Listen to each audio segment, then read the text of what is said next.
You've probably asked yourself this before. What's wrong with me? Because no matter how much you try to improve, fix, or understand yourself, something still feels off. You don't feel normal. You don't feel whole. And slowly, you start believing you're broken. But what if that belief is wrong? What if there is nothing broken inside you? What if what you're experiencing is not damage, but distance? Tonight, we're not going to label you. We're not going to diagnose you. We're going to look at something much quieter: disconnection. Because most people are not broken. They are simply far away from themselves. And the longer that distance lasts, the more pain it creates. At some point, many people begin to see themselves through a very harsh lens. Every emotion becomes a problem. Every struggle becomes a flaw. Every moment of confusion becomes evidence. Evidence that something inside them is broken. This belief doesn't appear suddenly. It forms slowly, through repetition, through the words you hear, the comparisons you make, and the silent expectations placed on you. When life feels difficult, the question is rarely, "What happened to me?" It becomes, "What's wrong with me?" Modern culture reinforces this constantly. If you feel anxious, you're labeled. If you feel numb, you're diagnosed. If you feel lost, you're told you need fixing. And over time, you internalize this message that emotional pain means personal failure. But pain is not proof of damage. It is proof of sensitivity. A system that feels pain is a system that is still alive, still responsive. What looks like brokenness is often a nervous system under pressure, responding the only way it knows how. You were never designed to live in a state of constant stimulation, evaluation, and comparison. When the mind is exposed to stress for too long without rest or safety, it doesn't shatter, it adapts. And adaptation often looks like withdrawal. You pull back from your emotions. You stop feeling fully. You become functional instead of present. This isn't weakness, it's survival. But here's where the misunderstanding happens. When disconnection becomes familiar, you mistake it for who you are. You stop seeing it as a response, and you start seeing it as an identity. I am broken. I'm just like this. There's something wrong with me. Those thoughts feel real, but they are conclusions formed in pain. You are not broken. You are responding. And understanding that difference is the first step toward returning to yourself. When life becomes too intense, the mind doesn't ask for permission. It reacts. If emotions are overwhelming, confusing, or unsafe to feel, your system looks for the fastest way to protect you. And often that protection is distance. Disconnection is not something you choose. It happens quietly, automatically, and intelligently. You disconnect from your body when staying present feels unbearable. You disconnect from emotions when feeling too much threatens stability. You disconnect from your inner voice when listening to it feels dangerous. This is not failure. It is adaptation. Your nervous system is designed to keep you alive, not enlightened. When life demands more than you can process, it prioritizes survival.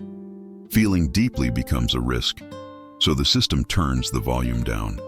You still function, you still think, you still move through your days, but something feels muted, like the colors of life have faded. You're there, but not fully there. This state can last for years, and because it develops slowly, you may not even notice when it begins. You just feel different, distant, less connected to yourself than you used to be. The danger is not the disconnection itself. The danger is misunderstanding it. When you believe disconnection means something is wrong with you, you fight it. You judge it. You try to push yourself back into feeling before you're ready. And that only deepens the distance. Disconnection is not the end of the story. It is a pause, a signal that something inside you needed protection. And until that part feels safe again, reconnection cannot be forced. It must be invited. Understanding this changes everything. Most people expect emotional pain to be obvious. They imagine sadness as tears, grief as collapse, suffering as something loud and visible. But much of modern pain doesn't look like that. It feels quiet, flat, empty. This is where numbness enters. Numbness is not the absence of emotion. It is emotion held at a distance. When feelings are repeatedly ignored, minimized, or judged, the mind learns that expressing them is unsafe. So instead of allowing pain to move through you, it builds a barrier, not to erase the pain, but to contain it. Over time, that containment becomes numbness. You don't feel deeply sad, but you don't feel deeply happy either. Joy feels muted. Anger feels distant. Even moments that should move you pass by without leaving a mark. This can be frightening because numbness feels like nothing, and the human mind struggles to make sense of emptiness, so it assumes the worst. I don't feel anything. Something must be wrong with me. But numbness is not damage. It is regulation. It is what happens when your system has decided that feeling everything would be too much. Instead of breaking, it narrows your emotional range to keep you stable. The problem is that stability without feeling becomes emptiness, and emptiness is not neutral. It carries a quiet weight, a sense that life is happening somewhere else, and you're only observing it. Numbness also creates confusion. You may not know what you want, what you need, or who you are becoming. Without emotional feedback, decisions feel unclear. Direction disappears. But numbness is not permanent. It is a phase, one that lasts only as long as the system believes it is necessary. When safety returns, feeling returns, and understanding numbness for what it is, not a flaw, but a response, is the beginning of that return. There was a time when you felt more connected to yourself. You sensed when something wasn't right. You noticed your needs. You trusted your inner reactions, even if you didn't always understand them. But slowly, that inner dialogue became quieter, not because it disappeared, but because it was interrupted too many times. Each time you ignored a feeling to keep the peace. Each time you pushed through exhaustion to meet expectations. Each time you told yourself, this doesn't matter. The inner voice learned something important. Speaking was not useful, so it adapted. It stopped interrupting your thoughts. It stopped demanding your attention. It retreated into silence. This silence can feel unsettling. You may sense that something inside you has gone missing, that you're moving through life without internal guidance. Decisions feel harder. Rest feels less restorative. Even moments of joy feel distant. Without inner dialogue, life becomes reactive. You respond to what happens instead of participating in it. You move from task to task without reflection, and slowly, your inner world becomes unfamiliar. This doesn't happen because you are weak. It happens because you learn to survive.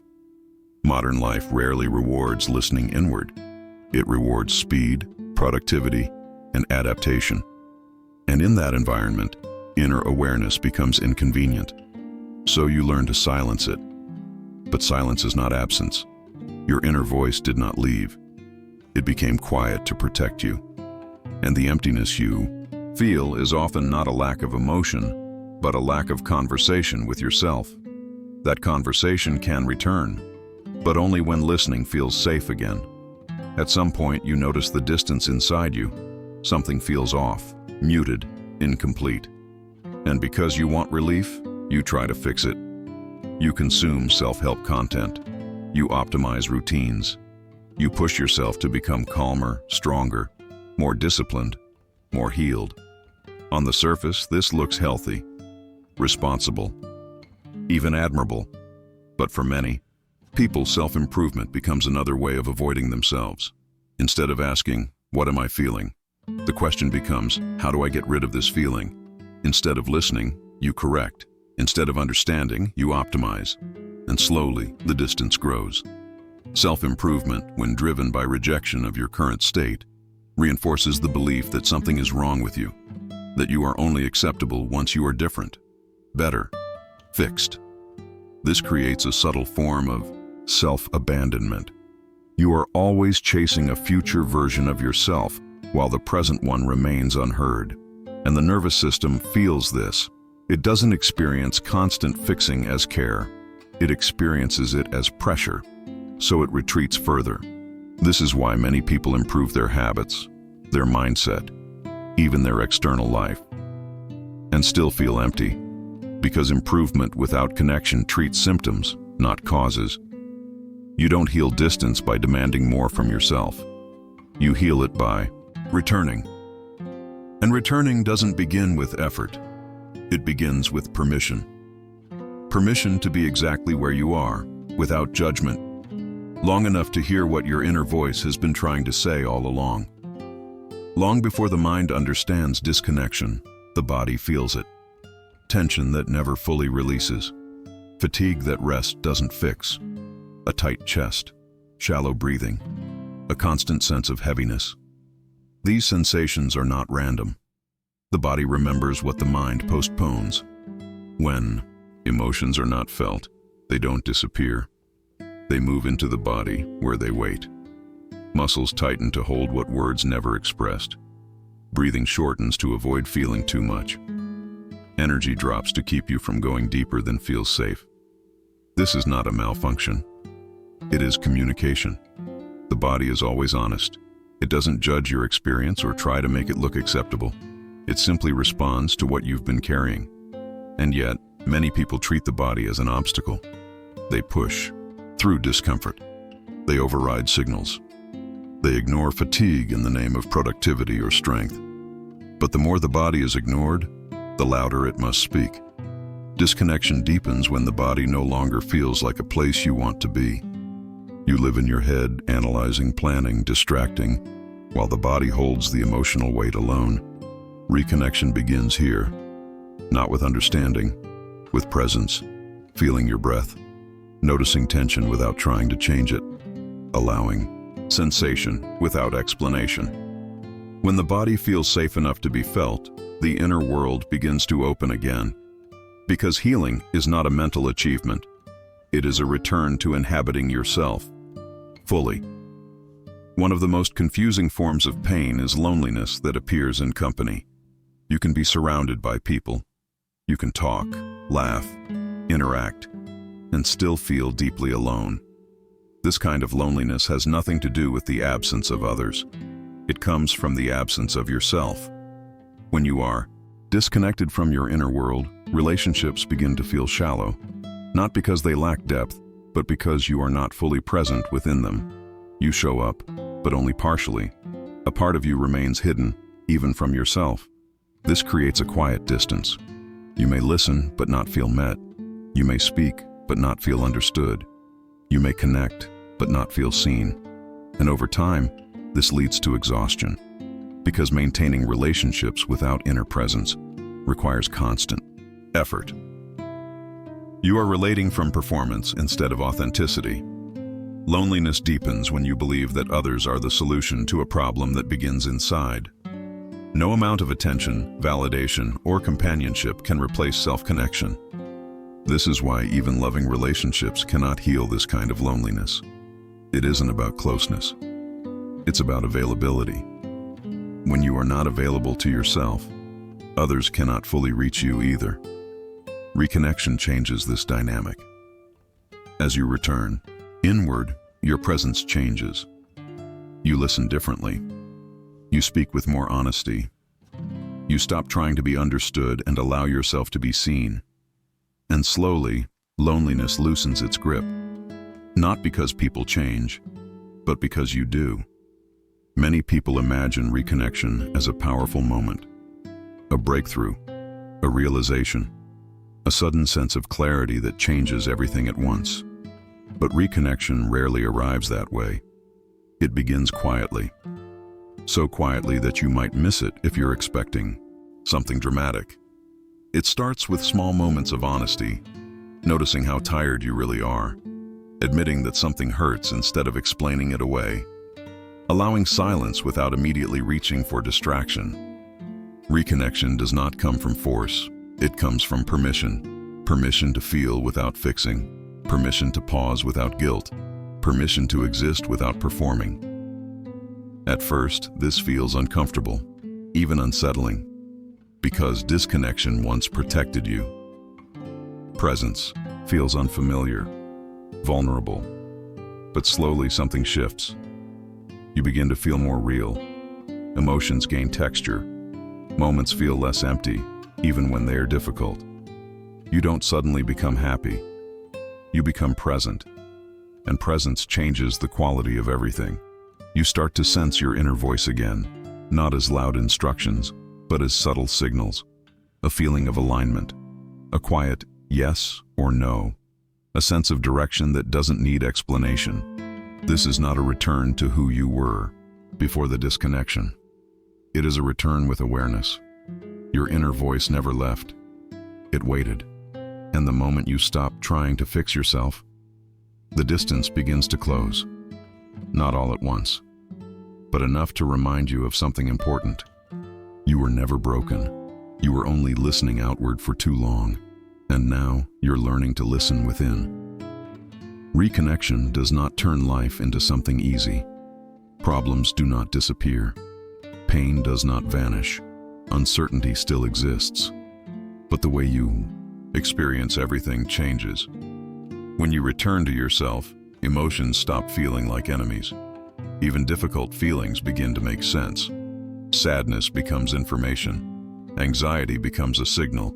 Fatigue becomes a message instead of a failure. You stop asking, "What's wrong with me?" and start asking, "What is this trying to tell me?" This shift is subtle, but powerful. Decisions begin to feel clearer, not because you have all the answers, but because you trust your internal responses again. You no longer rely only on logic or external approval. You feel your way forward. Presence replaces performance. You no longer live solely in reaction to the world. You participate. You respond with awareness instead of habit. And this brings a quiet sense of alignment. Even silence changes. Silence no longer feels empty. It feels spacious. Moments alone stop feeling heavy. They become restorative. Not because loneliness disappears, but because you are no longer abandoning yourself in those moments. Your relationships shift too. You speak more honestly. You listen without trying to fix. You allow yourself to be seen without explanation. This doesn't make you perfect. It makes you real. Returning to yourself does not mean becoming someone new. It means allowing yourself to be who you already are, without resistance. And that alone reduces more suffering than years of self-criticism ever could. Because when you are with yourself, you are no longer fighting your own existence. And that changes everything. If you take only one thing from this reflection, let it be this: there is nothing broken inside you. What you have been feeling, the emptiness, the numbness, the distance, was never evidence of damage. It was evidence of protection. A system doing the best it could in a world that often demanded more than you were given space to process. You disconnected because staying fully present felt unsafe at some point. Because feeling everything felt like too much. Because surviving required distance. And that distance was not a mistake. It was a pause. A necessary one. But pauses are not meant to last forever. The danger was never the disconnection itself. The danger was believing it meant you were beyond repair. You were not. Nothing needs to be fixed in the way you were taught to believe. What needs to happen is far quieter and far more compassionate. You need to listen, not for answers, not for solutions, but for truth. Truth about what you feel. Truth about what you've been carrying. Truth about the parts of you that learned to stay silent to keep you going. Your inner voice did not disappear. It adapted. It became quiet so you could survive. And it will become clear again when it feels safe to speak. That safety does not come from forcing change. It comes from presence, from allowing yourself to be here as you are, without judgment. You were never broken. You were only disconnected. And the moment you begin to listen within, the distance starts to close. Quietly, gently, in your own time. Stay here. Your inner voice is speaking again.